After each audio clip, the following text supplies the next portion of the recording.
Bonjour à tous, vous qui êtes présents au sein de l'Église Élim. Nous sommes heureux de vous revoir ce dimanche matin pour célébrer ensemble notre Seigneur et lui apporter notre reconnaissance pour tous ses bienfaits durant cette semaine.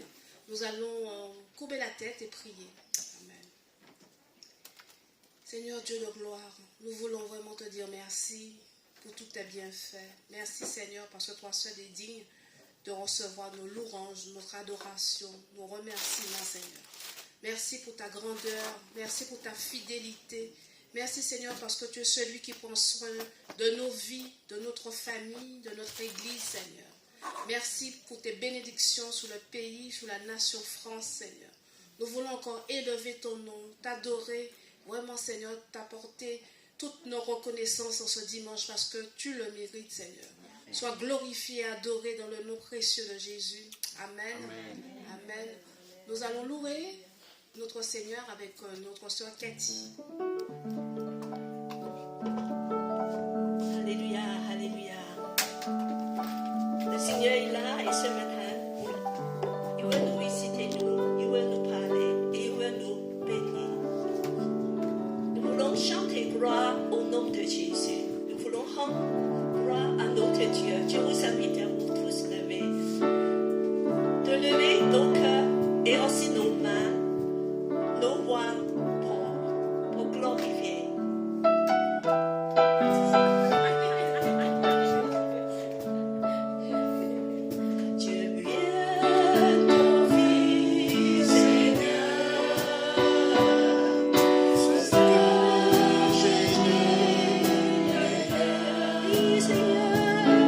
Je viens t'offrir ma vie.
nom. Alléluia. Je chanterai Dieu, mon essentiel.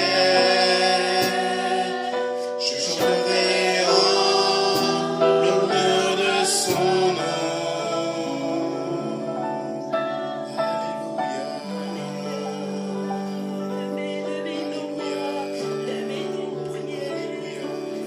Louez Dieu avec nos voix. Alléluia. Seigneur, tu es digne de louange. Tu es glorieux. Tu es glorieux. Alléluia. Seigneur, alléluia. Je veux chanter pour toi. À toi la gloire. À toi la gloire. Alléluia. Chantez, levez nos voix. Encore prier, chanter. C'est le moment de chant. C'est le moment de prier, de chanter Dieu, de la louer, de déposer vos fardeaux. Oh Seigneur, nos cœurs soient libérés dans les louanges. Oh Seigneur, viens nous libérer, que le roi s'élève vers toi. Alléluia. Visite-nous, Saint-Esprit. Viens nous toucher. Viens nous transformer. Oh Seigneur, viens nous transformer. Alléluia. Que ce lieu soit rempli de ta gloire. Que ce lieu soit glorieux. Oui, parce que tu es ici, Seigneur. Nous attendons à toi. Oh Seigneur, ici, tout peut arriver. Des miracles. Ta présence va nous transformer. Oui, Seigneur. Purifie-nous, Oh console. Seigneur, touche nos cœurs. Change nos cœurs. Viens, Seigneur. Alléluia. Viens dans nos vies, Seigneur. Alléluia. Merci, Jésus. Dieu, nous voulons ta gloire. Descends en ce lieu parmi nous. Dieu, nous voulons voir ta gloire. Descends en ce lieu parmi nous. Encore Dieu, c'est nos désirs. Dieu, nous voulons voir ta gloire. Ce matin, nous voulons voir ta gloire. Descends en ce lieu parmi nous. Viens nous visiter. Dieu, nous voulons voir ta gloire. Descends en ce lieu parmi nous.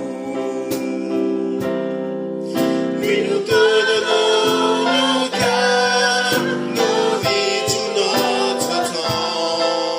Sur le sang de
prosterner devant toi ce matin. Seigneur, nous nous prosternons devant toi. Alléluia. Merci Jésus. Viens nous visiter, Saint-Esprit. Toute la reconnaissance est due toi seul, Jésus. Merci. Oui, nous avons décidé de te suivre encore ce matin, Seigneur. Seigneur, vraiment, Seigneur, chaque jour, Seigneur, conduis-nous pas, Seigneur, vers toi, Amen. Seigneur. Alléluia. Merci. Oui, j'ai décidé.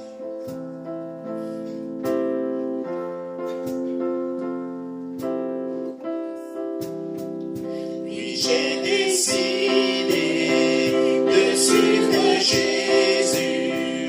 Christ est ma vie, l'amour mes gains. Sa grâce immense, son si grand salut, pour moi n'auront pas été vains.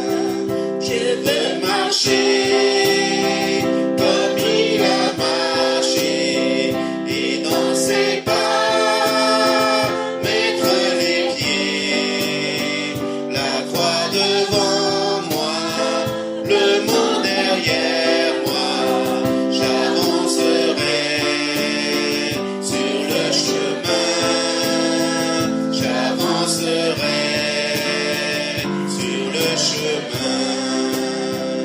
J'ai Abandonné pour ce long voyage, mes possessions, richesses et biens, avec sa paix comme simple bagage, je n'en aurai pas le besoin.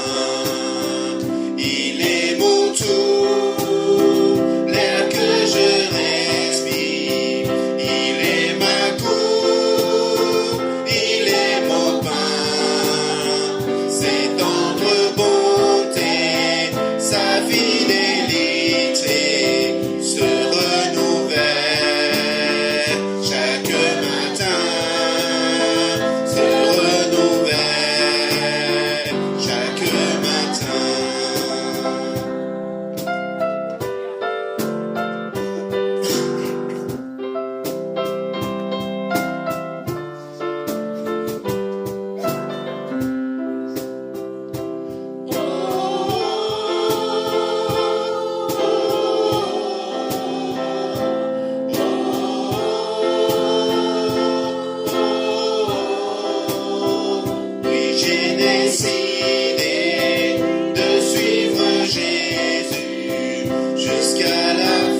abandonner tous les fardeaux devant toi, de pouvoir te suivre entièrement, avec un cœur entier, avec une disposition de cœur entier. Oh Seigneur, viens nous toucher. Oh Seigneur, aide-nous. Oh Seigneur, touche-nous par ton esprit. Amen. Amen. Vous pouvez prier. Il y a ceux qui veulent prier, de crier à Dieu. Oh, alléluia, alléluia, alléluia. Seigneur, nous voulons élever encore ton Saint-Nom, Seigneur. C'est toi qui nous as tout donné encore, Seigneur. Seigneur, nous sommes là, Seigneur, devant toi, Seigneur. Que tu puisses nous remplir de ton esprit. Que tu puisses nous sonder, nous purifier encore. Touche nos cœurs encore ce matin, Seigneur. Vraiment, Seigneur, que toute la gloire, que toute la louange te revient à toi seul, Seigneur. Nous avons décidé ce matin de suivre encore, Seigneur. Vraiment, Seigneur, sois avec nous, aux côtés de, auprès de nous, Seigneur. À chaque instant, à chaque moment, Seigneur. Merci, Jésus, pour tous tes bienfaits. Sois élevé, sois glorifié. Au nom, Seigneur Jésus-Christ. Amen. Alléluia. Les moments des enfants, prenez place. Nous voulons offrir nos cœurs, nos amours pour nos dieux, pour Jésus qui est mort pour nous. Que sa gloire nous remplisse nos vies, que nos vies puissent glorifier Jésus. Le premier sang, on répand. Juste le refrain. Je chanterai gloire À l'Éternel, je chanterai louange à son nom. Je chanterai Dieu, mon essentiel. Je chanterai en l'honneur de son nom. peut passer. Je chanterai gloire à l'Éternel. Je chanterai louange à son nom. Je chanterai mon essentiel. Je chanterai en l'honneur de son nom.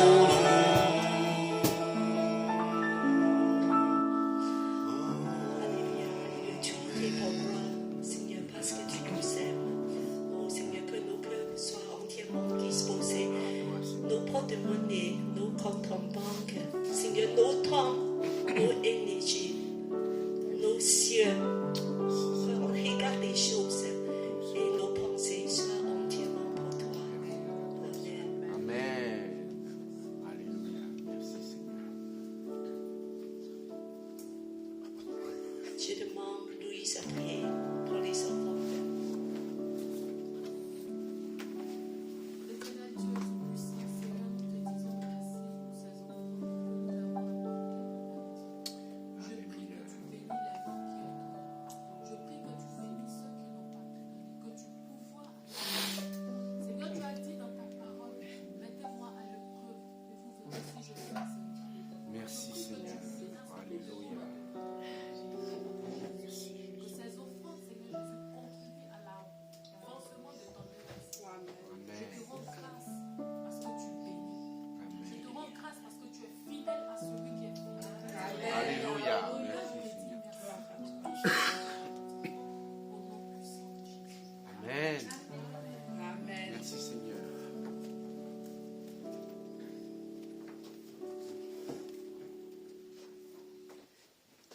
Merci mes soeurs, mes frères pour votre présence dans la maison du Seigneur. Nous allons continuer notre temps de culte par les annonces. Donc, je vous rappelle que nous avons les rendez-vous hebdomadaires la semaine du vendredi pour les temps de prière. Ce sera en présentiel ou en distanciel. Autre rendez-vous à noter. Ce dimanche, après le culte, il y aura le groupe des jeunes qui va se tenir pour leur temps de partage. Samedi prochain, il y aura un rendez-vous pour évangéliser dans le 13e. Nous avons rendez-vous à 15h30 à l'église du pasteur Paris Évangile. Paris Évangile, du pasteur Steve Blacard. Voilà. Le rendez-vous, l'église se trouve au 88 rue Bobillot, dans le 13e. Et ensuite, tous les frères et sœurs qui peuvent participer à ce temps d'évangélisation se rendront du côté de la place d'Italie. Donc, notez, c'est à 15h30. Autre rendez-vous dimanche prochain. Excusez-moi. Et après ça, on aura un petit goûter chinoise dans le quartier chinois. Après évangélisation, à 17h. Sinon, il y a aussi le rendez-vous pour le parcours des disciples dimanche prochain. Donc, venez avec vos manuels pour continuer ce temps d'études. Et nous avons aussi la boîte missionnaire pour les offrandes. Cette boîte va servir à financer l'église flottante de Cambodge. Je vous rappelais quand le pasteur Soké est venu nous présenter cette œuvre. Donc, pasteur Soké sera présent les 2 dimanches qui viennent. Si vous pouvez mettre quelque chose à part pour encore aider cette église à vivre, à prendre vraiment de l'essor dans le Cambodge pour la parole du Seigneur. Amen. Voilà. Donc, la boîte est là, sentez-vous libre pour savoir tout dire. Je remets le micro à notre sœur. Montrez la boîte parce que des gens ne voient pas. Elle est colorée, donc je pense que vous la voyez. Voilà. Que Dieu soit béni en toutes choses et nous lui donnons la première place. Et nous laissons la sœur Cathy pour le message du jour.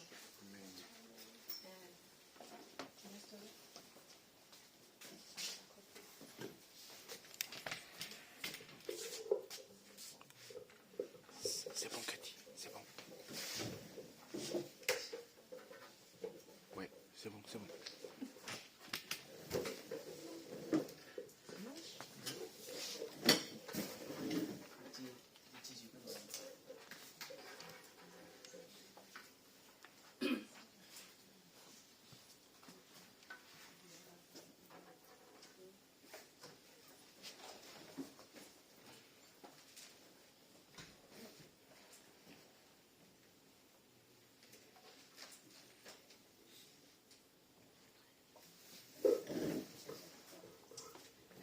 On dépend beaucoup des technologies maintenant et j'espère que ça va marcher. Et donc, je vais juste tester. C'est bon. Alors, vraiment que je remercie le Seigneur que je puisse témoigner devant vous ce matin encore la parole de Dieu. Alors, au début de l'année, on a dit qu'il y a un plan de lecture biblique. Et on a commencé avec le livre de Genèse. Qui c'est qui a suivi le plan de lecture biblique? Voilà, c'est bien, il y a Mélisse. Ah oui, il y a quand même plusieurs personnes. C'est merveilleux. Et on est dans quel chapitre à peu près? Ah, moi je suis trop loin. En suivant, normalement on passe là au chapitre Genèse, on termine là, c'est la Oui, 40. alors, d'habitude on est dans des quarantaines. Voilà, moi aussi, je suis un petit peu en avance parce que j'avance, je reviens dans des personnages. C'est pour ça que, voilà, c'est pas très grave, mais essentiel, il faut que vous lisez la parole de Dieu. Amen. Parce que ça, c'est vos nourritures spirituelles. Sinon, vous allez être très faible. Vous allez pas tenir le coup cette année. Il faut manger. C'est très important. Et quand tu lis la parole de Dieu, il y a quelque chose qui va se passer. Le Saint-Esprit va parler à ton cœur parce que Dieu ne parle pas qu'à travers ses paroles. Amen. Si tu n'as pas la parole de Dieu, ne pense pas un jour Dieu va apparaître devant toi de dire quelque chose. Dieu parle à nous juste à travers ses paroles. Si tu n'en as pas, tu es vide. Dieu ne peut pas te parler. Voilà. Donc, je dis que le Genèse, c'est un livre merveilleux parce que c'est un commencement de tout. Et c'est l'histoire de tous les commencements, univers, planète Terre, humanité, le péché, famille, peuple, civilisation. Et surtout, Dieu est en train de préparer son plan de salut par le peuple d'Israël. Dedans, nous allons voir que ça commence les ancêtres des patriarches d'Israël, de le peuple d'Israël. C'est qui? Les ancêtres. de ce peuple, c'est qui? Abraham, Abraham et qui encore? il y a eu Isaac, Isaac. et Jacob. Jacob. Après Jacob, les 12 fils deviennent quoi? 12 tribus. Voilà, c'est fini. Dieu, voilà, c'est à partir de là, c'est 12 tribus. Donc, par la manière Dieu traite avec ces gens-là, nous pouvons voir beaucoup des principes, comment Dieu va traiter avec l'humanité, avec chacun de nous, avec des individus. Sinon, tu ne peux pas savoir comment c'est un Dieu. Et c'est pour ça que c'est très important. Et aujourd'hui, alors je vais encore te dire que lire la Bible, suivre un plan, si tu ne suis pas ce plan, mais tu suis d'autres plans de lecture biblique, et surtout le livre de Genèse, c'est un livre très important pour commencer. Alors, nous allons grandir ensemble dans le fondement de la parole de Dieu. C'est très important. Il faut que vous trouviez vos moyens de lire par Internet, je ne sais pas, par portable, par des chants et par des moyens qui sont convenables à vous. Et puis d'écouter aussi. Moi, j'écoute beaucoup avec des audios parce que je trouve ça pratique. Pendant que j'ai un moment libre de faire la cuisine, de faire le ménage, j'écoute. Et puis voilà, de continuer dans ce livre de Genèse, c'est bientôt terminé. Et puis que je voulais aussi dire que comme la dernière fois dans le parcours de disciples, on a parlé étude des personnages, n'est-ce pas? Alors, ce livre, c'est excellent pour étudier des personnages. Voilà. Alors, des personnages, il y a beaucoup haut en couleur dans la Genèse. Selon, il y a la méthode biographique. Alors, comment on peut faire? Parce que, comme vous savez, enseigner, je demande 5 minutes, comment tu fais la méthode biographique? Biographique, c'est les personnages connus dans la Bible. Oui. Et comment tu étudies ça? À travers leur vie, à travers D'accord, c'est bien. de sa naissance jusqu'au moment où Dieu s'est révélé en eux et qu'il a fait des choses. C'est merveilleux, voilà, tu as bien dit, c'est tout le parcours. Il ne faut pas juste regarder une partie parce qu'il y a une évolution sur une personne. Et en plus, pas juste un passage biblique. Par exemple, pour une personnage, on peut trouver d'autres passages dans d'autres parties de la Bible, même dans le Nouveau Testament. Des personnages de l'Ancien Testament, tu peux trouver dans le Nouveau Testament. Et tu peux trouver d'autres détails intéressants. Et c'est pour ça que c'est important de lire toute la parole de Dieu. Et après ça, alors qu'est-ce qu'il faut faire? Il faut encore méditer. C'est très important. Ce n'est pas des histoires. Ah, je connais une histoire, je regarde un film, c'est merveilleux. Il faut que le Saint-Esprit nous parle à travers ces personnages. Il faut qu'on médite et il faut qu'on prie aussi avec ces personnages. Voilà. Des passages, tu vas transformer en prière. C'est là que tu vas retirer le plus. C'est là que ta vie spirituelle va progresser. C'est quelque chose de vivant parce que le Saint-Esprit agit dans la parole de Dieu.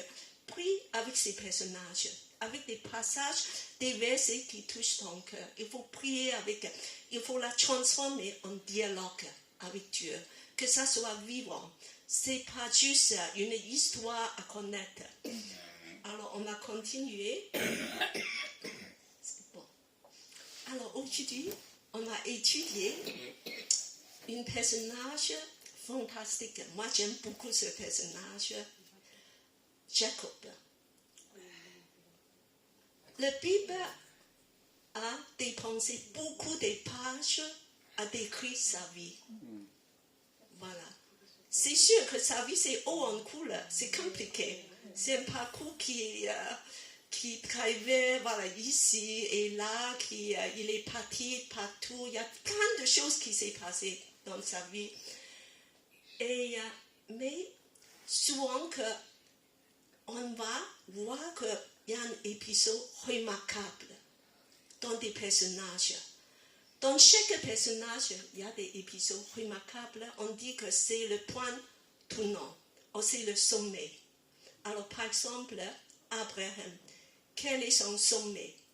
Alors, Nicolas, comme tu es un enfant de l'école de dimanche, dans la vie d'Abraham, quel est l'épisode qui est le plus remarquable? Pour toi. Pas seulement pour lui, parce que tu l'aimes bien cet épisode, mais quelque chose qui est significatif. Qui a changé sa vie. Un sommet, ou peut-être un tournant. Alors, Philippe,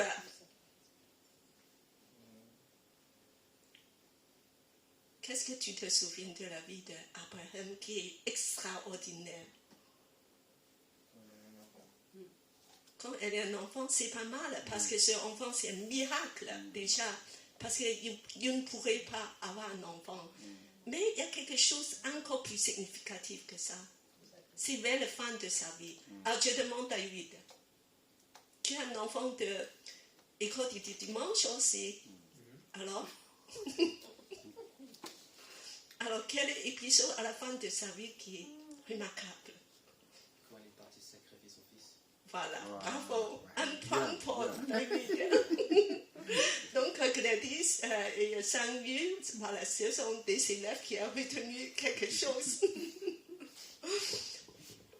Alors, pour Jacob, moi, je voulais dire que cet épisode à Peniel, c'est le tournant de sa vie. Voilà, c'est un épisode un peu mystérieux. Aujourd'hui, on va méditer dessus pour savoir. Alors, premièrement, parce que c'est là, le nom de Jacob est changé à Israël. C'est très significatif. Israël, c'est le nom d'une nation, un pays. Jusqu'à maintenant, c'est marqué sur la carte du monde. Donc, c'est à ce moment-là, c'est changé. Voilà, c'est à Peniel.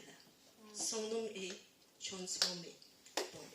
Deuxièmement, quelle est la signification de Jacob? Le nom de Jacob, j'ai déjà marqué, ça veut dire que c'est saisir par le talon, se planter. Alors, on a donné à ce bébé qui est sorti en tenant au pied de son frère jumeau.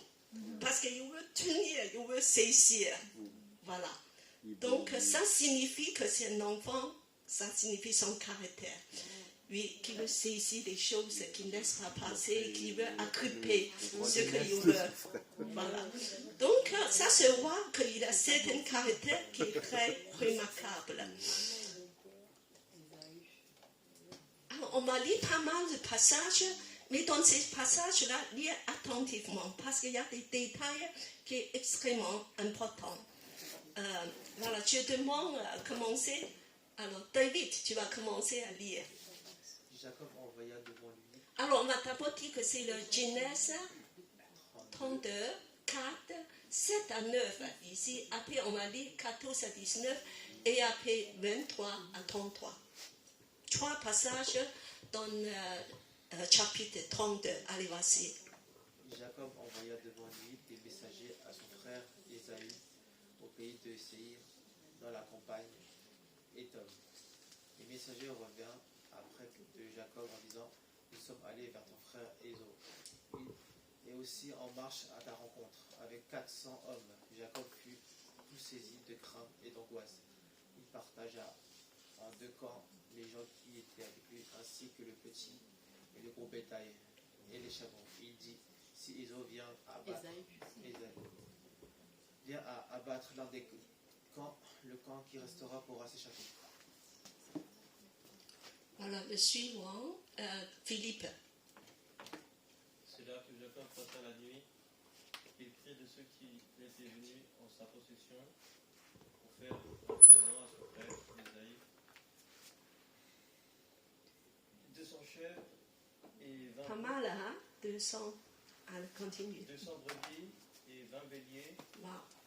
30 semelles de chameaux avec leurs petits qu'elle allaitait, 40 vaches 40 vaches, beaucoup de steaks, hein? et 10 taureaux, 20 agnès Agnès. Agnès. et 10 ânes. Il les remit à ses serviteurs, troupeau par troupeau, séparément. Il dit à ses serviteurs, passez devant moi et mettez un intervalle entre chaque troupeau. Il donna ses ordres au premier. Quand mon frère Ésaïe te rencontrera, il te demandera, à qui es-tu? Où vas-tu? Et à qui appartiennent ce troupeau devant toi? Tu lui répondras, à ton serviteur Jacob, c'est un présent qu'il envoie à mon seigneur Ésaïe. Le voici lui-même, qui nous suit, qui se leva la même nuit, prit ses 2 femmes, ses 2 servantes et ses 11 enfants, et passé le gué de Yabok. Voilà. À la nouvelle alarmante de son frère Isaïe, qui va venir avec 400 hommes. Alors, Jacob va avoir recours au stratagème. Stratégie. Comme il est malin, alors il dit que Dieu veut la noyer du cadeau pour l'adoucir. Et en plus, il est psychologique. Il faut que ça soit successif, pas d'un coup. Il faut que tous ces cadeaux viennent en plusieurs fois pour qu'il soit touché, pour qu'il soit dit que waouh, c'est vraiment bien. Donc, on voit le caractère de Jacob. Très malin, très Calculateur, stratège. oui, c'est intelligent. C'est quelqu'un, voilà. Il dit qu'on a fait des plans. Il y a beaucoup de plans. Alors, plan 1, plan 2, plan 3. De tout préparer. On va continuer. Alors, je demande à David à lire. Alors, premièrement, il commence avec Jacob resta seul. C'est un moment, malgré tous ces arrangements, il n'a pas d'assurance. Il a très, très peur. Il dit que c'est peut-être la fin. 400 hommes. Est-ce que tu as accueilli quelqu'un avec 400 guerriers, 400 hommes? Il a senti que la colère de son frère, 20 ans avant, continue. Et puis il dit que je vais envoyer tout le monde encore de réfléchir ce que je pourrais faire. Alors, il est resté seul, plus rien. Et c'est là que ça se passe quelque chose. Alors, David, voici. Resta seul. Alors un homme se battit avec lui jusqu'au lever de l'aurore. Voyant qu'il ne pouvait pas le vaincre, il le frappa à l'articulation de la hanche. Et l'articulation de la hanche de Jacob se démit pendant qu'il se battait avec lui. L'homme dit, laisse-moi partir, car l'aurore se lève. Jacob répondit, je ne te laisserai point partir sans que tu me bénisses. L'homme lui dit, quel est ton nom? Et il lui répondit, Jacob. L'homme reprit, Jacob ne sera plus le nom qu'on te donnera, mais Israël, car tu as lutté avec Dieu et avec des hommes, tu as été vainqueur. Jacob l'interrogea en disant, je t'en prie, indique-moi ton nom. Et il répondit, pourquoi me demandes-tu mon nom? Et il le bénit là. Jacob donna à cet endroit le nom de Péniel, car dit-il, j'ai vu Dieu face à face, et mon âme a été préservée. Le soleil se levait lorsqu'il passa. Pénurie. Jacob boitait de la hanche. C'est pourquoi, jusqu'à ce jour, le fils d'Israël ne mangea pas le tendon qui est à l'articulation de la hanche, car Dieu atteignait Jacob à l'articulation de la hanche au tendon. C'est curieux, non? C'est une histoire un peu mystérieuse. Alors, tout ça, qu'est-ce que ça veut dire? Il y a des gens qui disent que c'est la lutte de Jacob parce qu'il a lutté dans la prière pour obtenir la bénédiction. Voilà, il veut obtenir la bénédiction. Il a lutté afin qu'il va obtenir de Dieu. Mais est-ce que c'est vraiment ça? Alors, on va regarder les détails. Alors, c'est ça que l'étude de la parole de Dieu par observation, interprétation et application qui est très effective. Il faut observer et interpréter avec les détails. Et bien sûr, il y a le Saint-Esprit qui va nous aider aussi. Alors, premièrement, on regarde. Un homme se bâtit avec lui jusqu'au lever de l'aurore. Alors, est-ce que c'est Jacob qui va battre cet homme ou c'est l'homme qui est venu de battre avec lui? C'est qui prend des initiatives? Regardez. Jacob était seul au départ. Oui, C'est vrai que oui. c'est l'homme qui est venu. Donc, c'est l'homme qui veut obtenir quelque chose de Jacob. Si c'est Jacob qui bat cet homme, c'est lui qui est allé, il va commencer à battre. Son lutte avec cet homme, c'est Jacob qui veut obtenir des choses. Mais ce n'est pas le cas. Le cas, c'est que c'est l'homme qui prend l'initiative, c'est lui qui va commencer le combat. C'est l'homme qui veut obtenir des choses de Jacob. Si tu viens, tu vas faire quelque chose avec la personne. Par exemple, je veux battre, je mets la main, je veux toucher sans lieu. C'est parce que j'ai quelque chose à lui dire, n'est-ce pas? C'est moi qui prends l'initiative. Et c'est le cas, c'est que c'est l'homme se battre. Un homme est venu se battre avec lui. Alors, et en plus, ils sont battus longtemps tous les deux. Toute la nuit. Jusqu'aux aurores. C'est remarquable. Je crois que, je vois que Jacob a beaucoup de force. Oui. C'est pas amen. C'est pas toujours une bonne chose. Oui. Il a beaucoup de force. Donc, et on va continuer.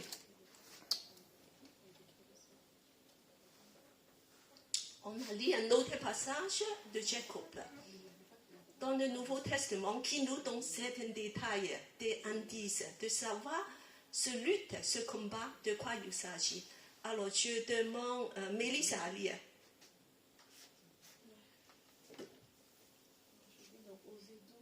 Osée 12. Dans le sein maternel, Jacob saisit son frère par le talon et dans son âge mûr, excusez-moi, j'ai du mal à bien lire. Dans son âge mûr, il lutta avec Dieu, il lutta avec un ange et fut vainqueur. Il pleura et lui demanda grâce. Jacob l'avait trouvé à Bethel, et c'est là que Dieu nous a parlé. Alors, parce que Dieu a commencé à inviter dans la lutte.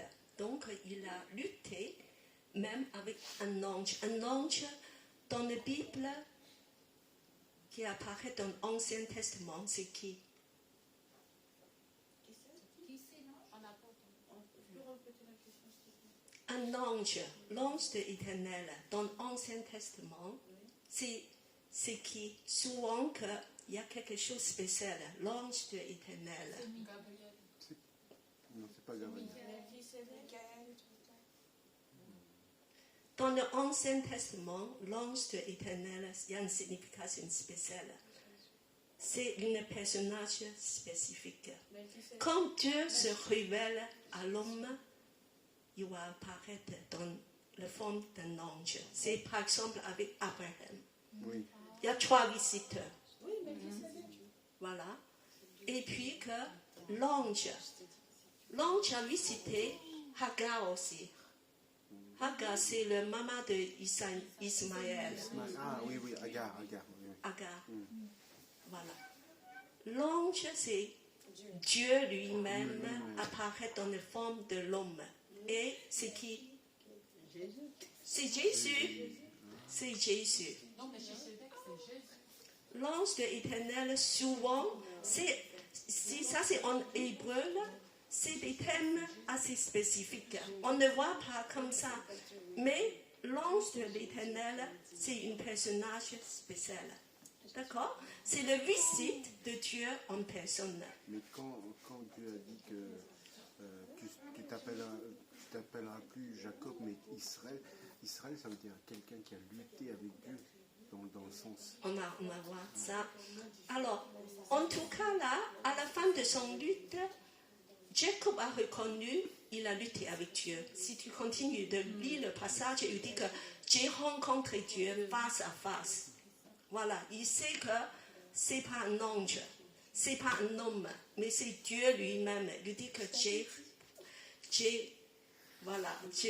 rencontré Dieu et je suis encore vivant. Il m'a préservé la vie. Voilà.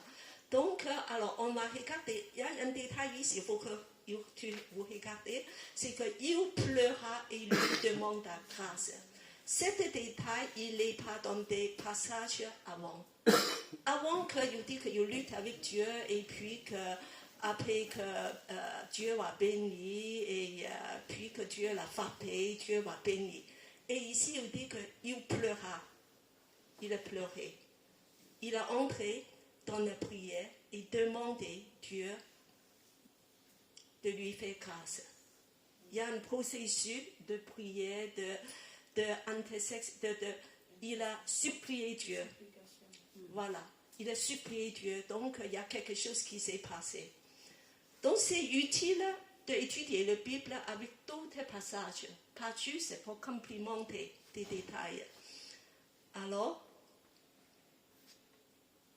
maintenant, on va examiner ce épisode de Peniel, face à Dieu.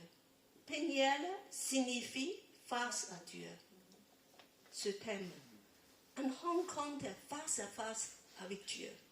Alors, je vais vous demander le caractère de Jacob. On a déjà parlé de dire, il est très malin, saisit des choses, habile, intelligent, travailleur. Il a travaillé pour Rachel combien d'années? 7 plus 7. Pour la banque. 400. Pour la banque.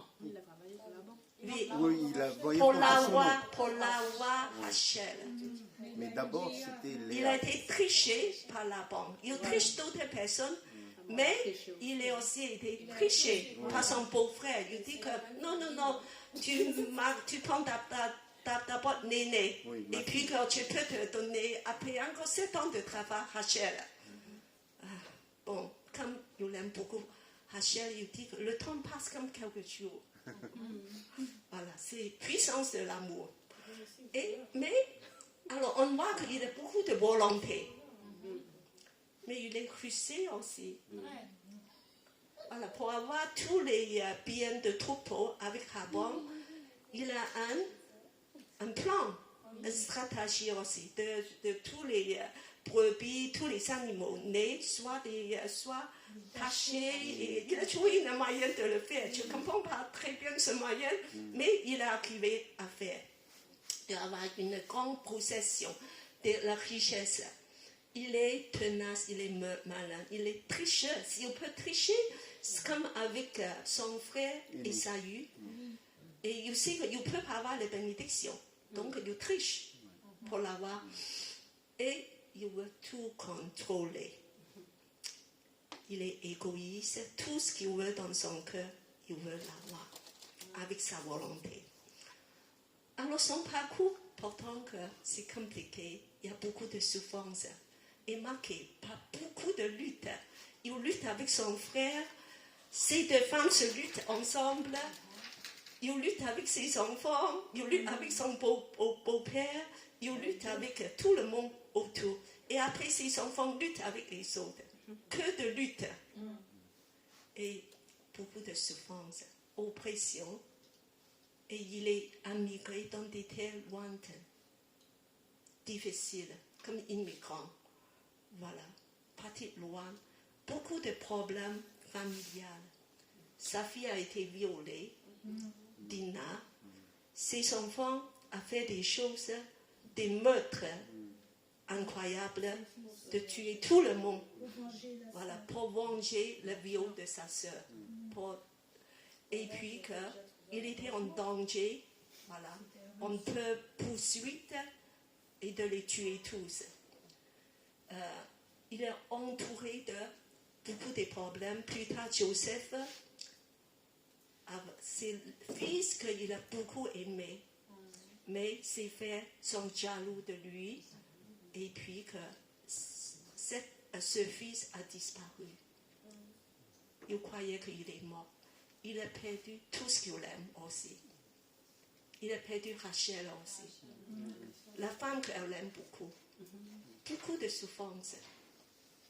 Alors c'est pour ça que ici on va regarder l'identification de.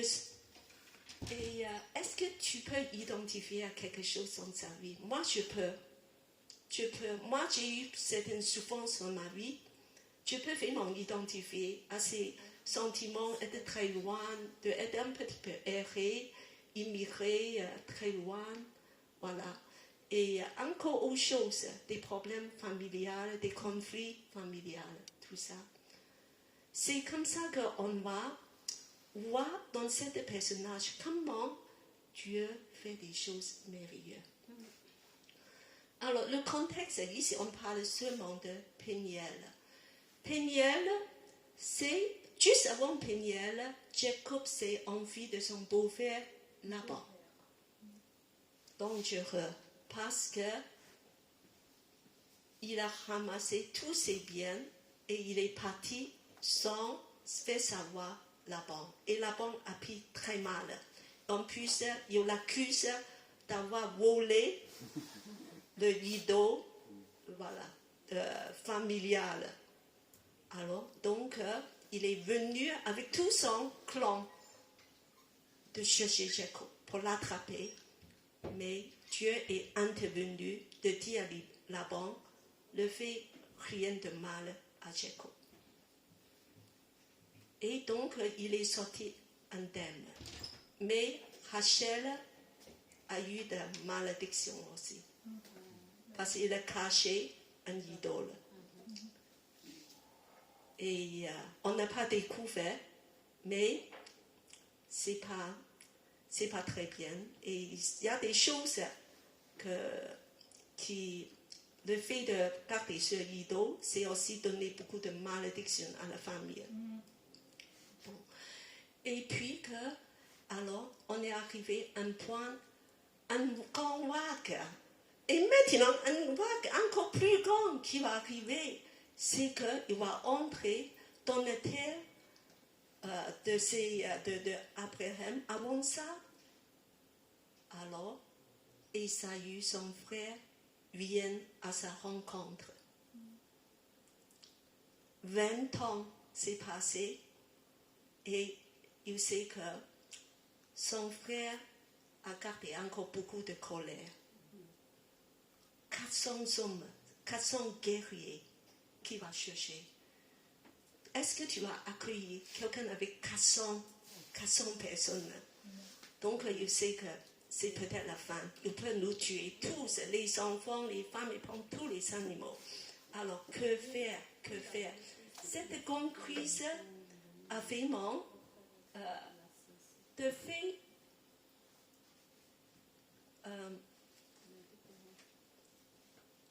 réfléchir Jacob, de l'a mis dans une position spéciale, une disposition très différente de cœur.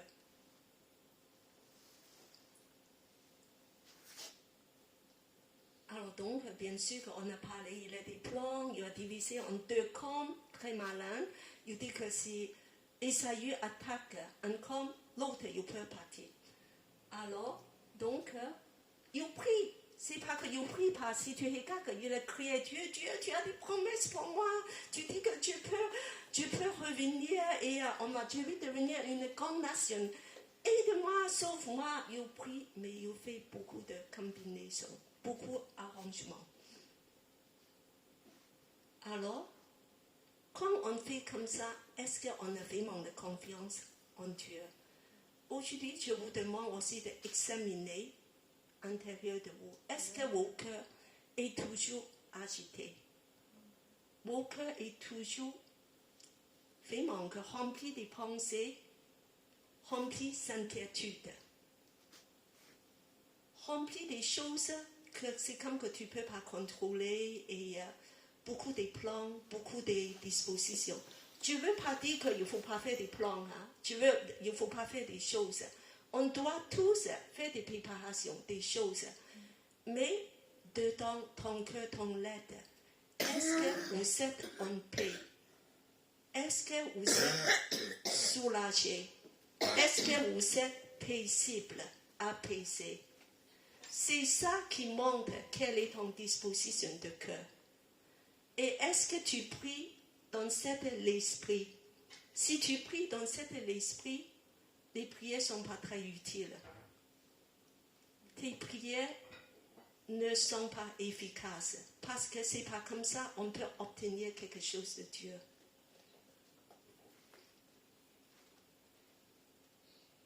Souvent encore, on dit à Dieu, bénis nos plans. Voilà, j'ai préparé ça. Bénis ça.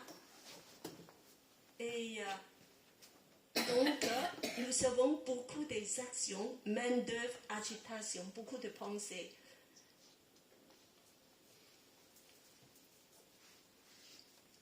Alors, cette face à face de Dieu, c'est quand on est seul. Seul. C'est là que tu peux rencontrer Dieu. Ce n'est pas avec beaucoup de monde, beaucoup d'affaires. Il faut être seul avec Dieu, de prier, d'écouter, de réfléchir, de méditer. Est-ce que tu auras cet temps à part? Vraiment que de prendre le temps à part, seul avec Dieu, face à face avec Dieu.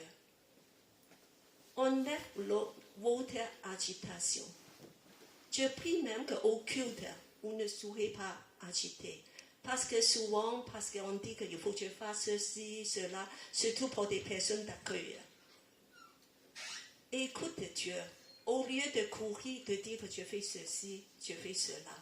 Être disposé à Dieu. Tu n'es pas ici seulement de faire des choses. Nous sommes tous ici pour écouter Dieu, être attentif. L'Esprit parle. Et puis que c'est un épisode un peu mystérieux. Alors c'est là qu'on peut entrer dans une juste connaissance de soi-même. Tu vois mieux où tu te trouves, où est ton cœur, où sont tes priorités. Qu'est-ce que tu es en train de saisir? Quelle est la chose la plus importante dans ta vie? Quelle est vraiment ta relation avec Dieu? Alors, parfois c'est un non-lutte. Et cet homme-là, qu'est-ce qu'il veut de Jacob? Il est venu le chercher.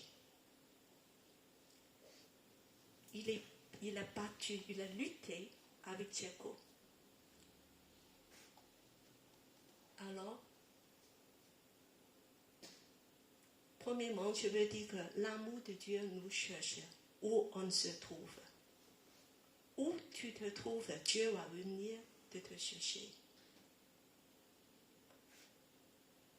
Mais Jacob se montre indomptable. Il a battu avec toute la force naturelle. Dieu est en train de dire à Jacob, Jacob, tu ne peux plus continuer comme ça. Tu as toujours agi depuis ta naissance de capter des choses, de faire des choses à ta façon. Et tu veux que je te bénisse. C'est vrai que j'ai des promesses pour toi, mais je ne peux pas accomplir mes promesses. Si tu continues encore dans la même manière. Tu veux obtenir mes bénédictions et tu as des promesses concrètes, mais je ne peux pas te donner si tu continues la même façon de se comporter. Il faut que tu changes. Il y a des choses à revoir. Alors, Jacob se bat avec toutes ses forces parce que sa chair est tellement puissante, tellement active. Donc, Dieu, il va lutter contre Dieu. Je suis fort, j'ai ma volonté, je continue à agir à ma façon. C'est comme ça que je pense que d'avoir des choses, je puisse gagner des choses, je puisse obtenir toutes les bonnes choses. Dieu dit que non. C'est comme ça que Dieu se bat avec lui. Change, c'est pas comme ça. Il faut que tu agisses autrement, il faut que tu me fais confiance. Il faut que tu me laisses gérer toute ta vie, tes affaires. Il faut que tu t'abandonnes à moi. Jacob lui dit, non. J'ai beaucoup de choses à gérer, j'ai mes plans, c'est important. Et je sais comment faire. Je suis malade, j'ai mes moyens. Alors ils se battent. Longtemps, toute la nuit. Jacob ne le laisse pas tomber sans sa façon de faire. Il reste toujours Jacob, de agripper, de saisir, agiter et aussi de faire à sa façon. Ils disent non, je fais des choses à ma façon, j'ai gagné beaucoup de possessions déjà, j'ai beaucoup réussi, je m'en sors très bien. Dieu dit arrête-toi. C'est pas comme ça que tu peux continuer. Tu vas direct à catastrophe. Et je ne peux pas te bénir. Tu ne peux pas entrer dans mes bénédictions. Je ne peux pas accomplir mes promesses pour toi. Et bien que il a vaincu Dieu, Dieu n'arrive pas à le maîtriser. Dieu, la chair est trop forte. Même Dieu n'arrive pas de le calmer, de la maîtriser. Alors, qu'est-ce que Dieu fait? Alors, Dieu met sa main dans la hanche de Jacob. Juste une touche de Dieu. Alors, Jacob est maîtrisé. De suite, que l'embouchure, ça veut dire que l'endroit qui se trouve la force, le tendon. Voilà, c'est là un lutteur a besoin, c'est la force dans cet endroit de pouvoir lutter, dans les jambes pour tenir, de lutter, de faire des judo, pour faire la frappe, tout ça. Dieu a touché ce parti de muscle. Ce muscle est disloqué. Est blessé. Et d'un coup, Jacob n'a plus de force. Il est tombé par terre. Jacob est tombé par terre. Si tu résistes trop, Dieu est obligé de te blesser afin que tu arrêtes.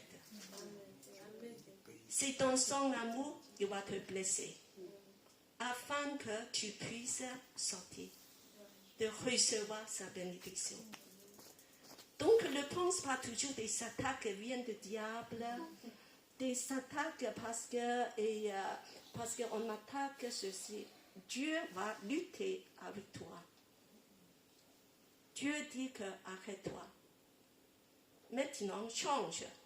Si Dieu n'arrive pas à t'arrêter, soit Dieu part. On te laisse tomber. Mais si Dieu t'aime, il tient à toi. Il dit que ça ne peut pas continuer. Comme ça, si tu ne te lâches pas, moi, je vais intervenir. Je vais te toucher pour que tu tombes. La chose, c'est que tu dois lâcher prise. Si tu ne te lâches pas prise, c'est Dieu qui te fait lâcher prise. Même en te blessant.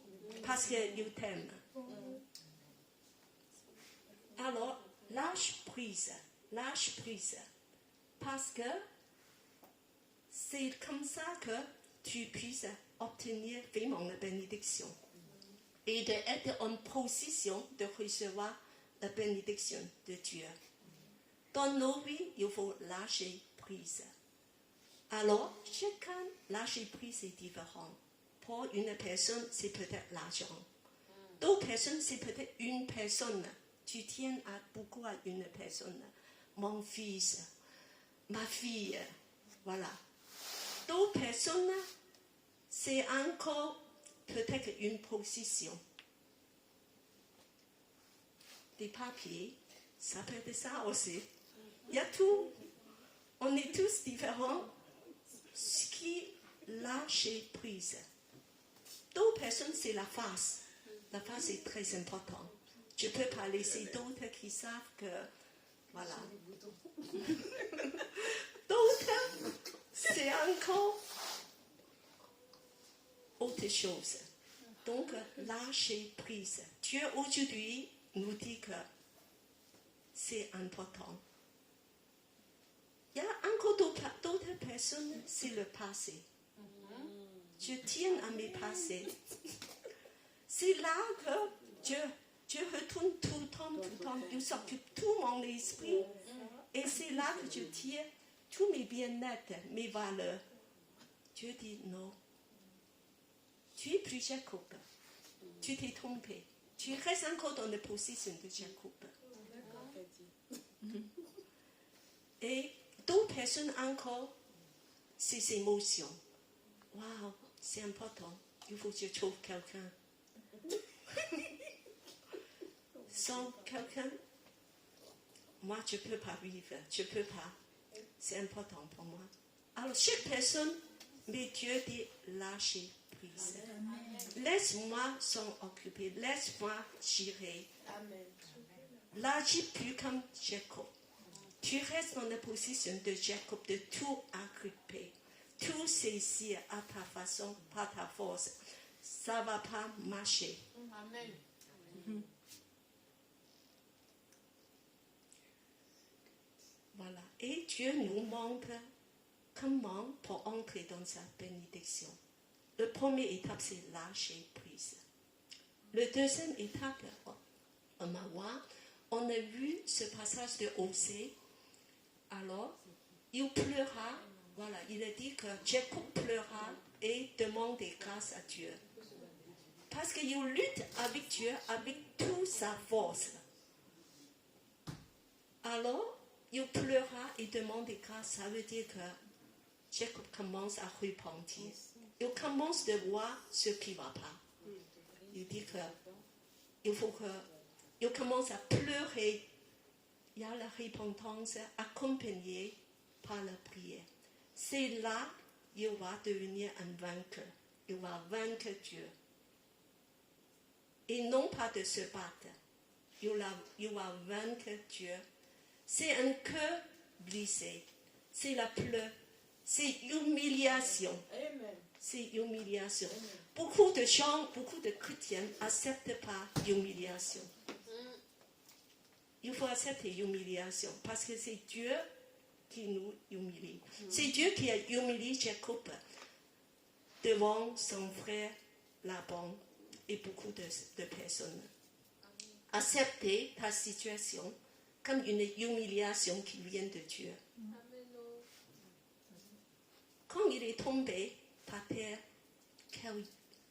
quelle humiliation. Beauté devient handicapé.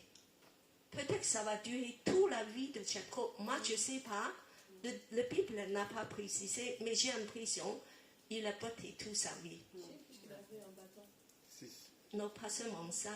C'est que pour que des Israélites fassent ça en coutume, de dire qu'on ne mange plus, si ça c'était juste provisoire, donc c'est un incident passé, mais c'est comme que c'est quelque chose, ils se souviennent tout le temps. Il dit qu'on m'a souvenir que de ces événements, on m'a pu manger le tendon. C'est possible qu'il ait botté toute sa vie. quelle humiliation. Il est battu devant son frère Esaü, qui vient l'accueillir, au lieu de confronter son frère comme un homme droit, il a battu. Il a prosterné 7 fois par terre. Par terre, il devait humilier devant son frère. Humiliation. Et c'est à ce moment-là, quand il est tombé par terre, tu sais ce qui s'est passé? Dieu est venu, Dieu a soutenu, Dieu a aidé de rester debout. Amen. Il est resté dans le bras de Dieu. Il est raccroché à Dieu. Avec tout son bras, face à face avec Dieu. Parce qu'il n'a pas d'autre moyen. Dieu est son seul espoir. Il peut attendre uniquement à Dieu. Il s'attache à Dieu. Et Dieu, dans son amour, Dieu l'a embrassé. Dans les bras de Dieu. Dans les bras. Sinon, Dieu peut être aussi dire que maintenant, je vais partir. Il va rester par terre. Mais Dieu a soutenu. Dieu a là aidé de rester debout, de embrasser. C'est et de regarder avec ses yeux d'amour, de dire, Tcheko, maintenant tu as compris. Et c'est là qu'il va dire que je te laisserai pas partir. Je te embrasse-moi, je te laisserai pas partir. J'ai besoin de toi. J'ai besoin de toi. Et c'est à cette disposition de humiliation, de confiance, d'attachement à Dieu, Dieu lui dit maintenant, tu peux entrer dans ma bénédiction. Quel est le secret? Quel est ton nom? Dieu lui demandait. Tcheko. Tu vas plus être appelé Tcheko. Change ton nom, change ton identité. Amen. Tu es Israël. Israël, ça veut dire quoi? Prince de Dieu. Prince de Dieu. Tu es devenu un prince. Nous sommes tous des princesses, princes devant Dieu, remplis de dignité, remplis de grâce. Nous n'avons plus besoin d'agripper des choses. Nous avons une riche héritage. Nous avons notre Père. Nous avons une nouvelle identité. Nous sommes enfants de Dieu. Amen. Nous sommes bénis. Il y a des promesses de Dieu pour nous, pour nos vies. Il y a des projets de Dieu merveilleux. Dieu attend encore. Dit que plus Tcheko, tu l'appelles plus Tcheko. Et maintenant, tu es Israël. Tu es digne. Tu es rempli de gloire. Tu restes debout devant moi, mais peut-être que tu boitais devant les hommes. Alors, 2 Corinthiens 12, 9 et 10. Alors, il nous dit que ma puissance s'accomplit dans la faiblesse. Et quand la puissance de Christ repose sur moi, c'est pour ça que c'est Paul qui a dit ça. Paul, il a dit que moi, j'ai un échappe. J'ai lutté avec Dieu. J'ai lutté 3 fois. Il dit enlève ça, je ne veux pas ce échappe. Ça me fait mal. Dieu dit que je n'enlève pas. Je n'enlève pas cette échappe. Tu vas garder. Mais par contre, ma grâce te suffit. Et parce que ma puissance s'accomplit dans la faiblesse. C'est quand tu es faible.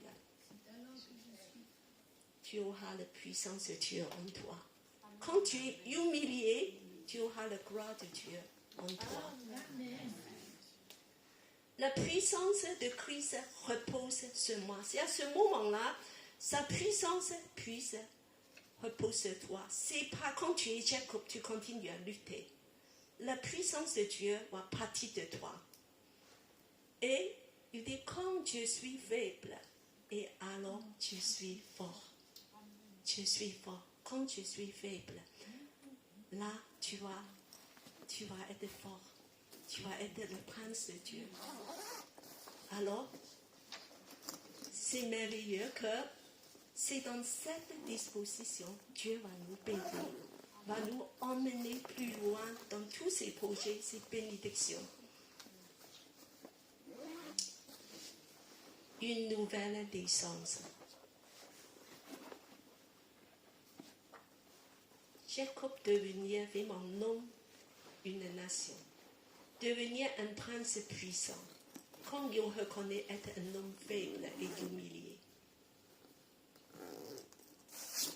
Ce chemin de bénédiction, ça passe par la transformation.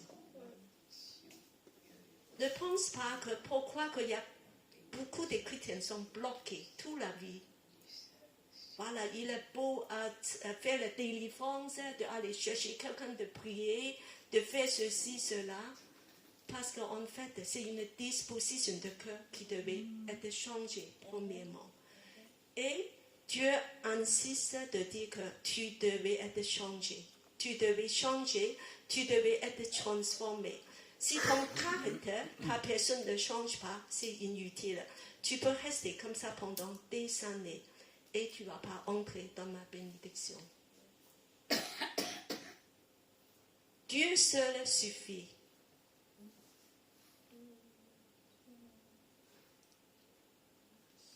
De prosterner devant Dieu, c'est dans cette position, humiliée, on m'a devenir vraiment grand. Alors, on va voir un petit peu la fin de la vie de Jacob. La fin de la vie de Jacob finit en Égypte, quand il a retrouvé Joseph. Alors, tout le long de sa vie, même après Péniel, il y a beaucoup de choses tristes, dramatiques qui s'est passées dans la vie de Jacob. Ne pense pas la bénédiction. Quand on a la bénédiction, on n'a pas de souffrance. De suite après ça, Dina est violée, sa fille. Que ses enfants, Lévite et Simenon, sont des hommes cruels qui ont tué tout le monde de la vie et les obligés de partir, de s'enfuir. Dramatique. Et après, il est retourné à Bethel et il a demandé à toute sa famille d'enlever tous les idoles et de purifier. Et là, Dieu l'a rencontré encore. Et après ça, Rachel est mort de accouchement de Benjamin. Oui. Il a perdu la femme qu'il aime tant. Et après, dans sa vieillesse, il a perdu Joseph, qui aime beaucoup. Il a passé par beaucoup de souffrance. Mais ce n'est pas dit que la souffrance de dire que Dieu ne t'aime pas. Et c'est à cause de tout ça, il est devenu un prince. À la fin de sa vie, alors il est vraiment transformé en Israël. Dans le Genèse chapitre 49, tu vas voir comment il est digne. Il s'élève comme prophète de Dieu. Il a dit des prophéties à ses 12 fils. Tous seront réalisés. Parce qu'il recevra la révélation de Dieu comme un prophète. Il dit que mon fils, Simenon, il va devenir comme ça, comme ça, comme ça, comme ça. Tout va se réaliser. Et un homme qui parle de la part de Dieu. Et puis que dans Genèse 47, 31, il y a un passage très touchant. Il dit que puis Israël se prosterna à la tête de son lit. Quand une personne est vieille et vieux, alors tout ce qu'il fait, c'est d'adorer Dieu, de prosterner à la tête de son lit, avec son bâton, et pour adorer Dieu, et d'être en communion avec Dieu. Combien de vieilles personnes laissent aller dans la vieillesse? Je connais beaucoup devant la télé, devant des choses futiles. Mais pas Jacob. J'adore Dieu. Je prosterne avec un bâton, avec difficulté de marcher. Je appuie là, je vais prosterner, je vais prier Dieu. Je vais être en communion avec Dieu. Et un témoignage qui vient de Hébreux 11, 21. Il se prosterna et s'appuyant sur l'extrémité de son bâton. Il fait partie des héros de foi. Il devient un héros de foi. L'audace de la foi. Et adorateur et héros de foi, c'est Jacob dans son dernier jour, son vieillesse. Donc, laisse pas tomber. Des vieilles personnes ne pensent pas, je suis arrivé à la fin de ma vie. Je pourrais rien faire. Tu peux encore devenir un héros de foi. Ça, c'est le parcours de sa vie qui nous dit que Dieu arrive à transformer une personne. Mais avec un long processus. Voilà, ça, je pense pas que c'est... Alors, tu sais, une dernière phrase. L'humilité et la dépendance en Dieu sont les clés de recevoir la véritable bénédiction. C'est l'humilité et la dépendance. Voilà. Donc, je vous invite de chanter un chant, un vieux chant, de dire que mon seul appui, c'est toi.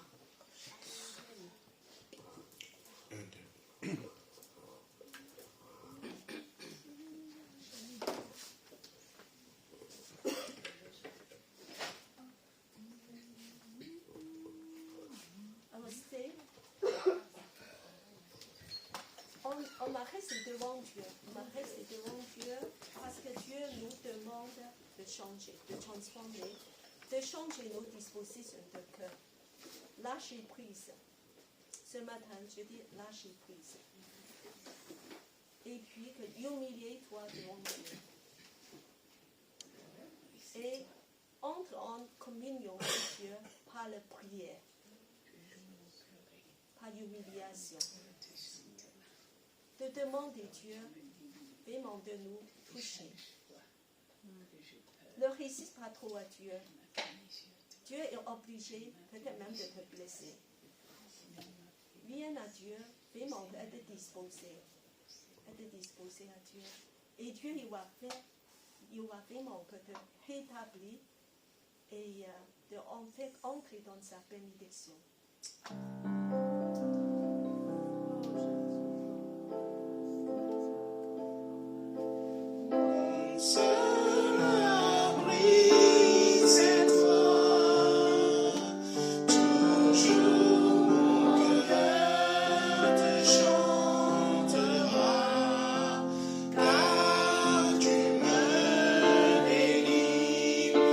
Chaque fois que j'ai peur, je me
chacun d'entre nous, Seigneur mon Dieu.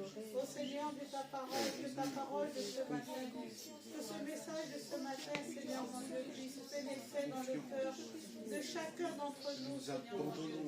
Qui puisse nous fortifier, nous encourager, Seigneur mon Dieu, à lâcher prise, Seigneur mon Dieu.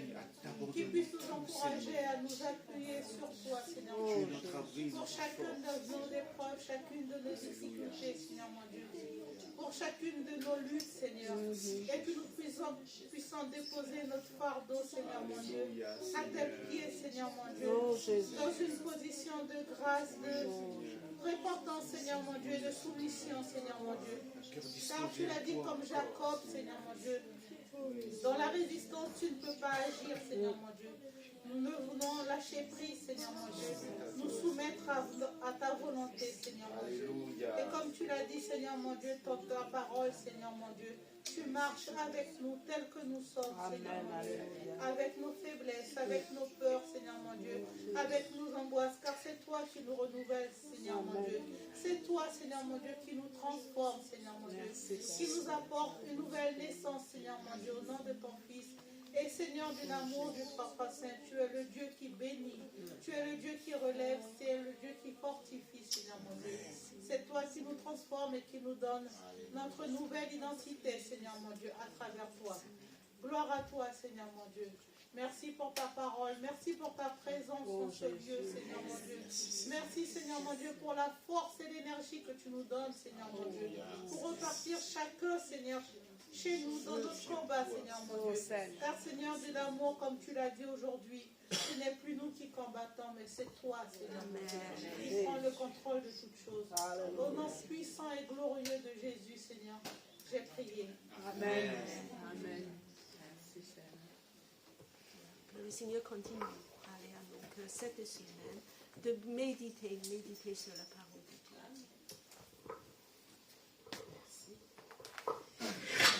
Merci, Sœur Cathy. Merci pour chacun d'entre vous, pour vos vies dans les mains du Seigneur. Nous terminons ce dimanche ce temps de culte. Nous vous remercions, nous vous souhaitons une bonne semaine et à bientôt. Au revoir.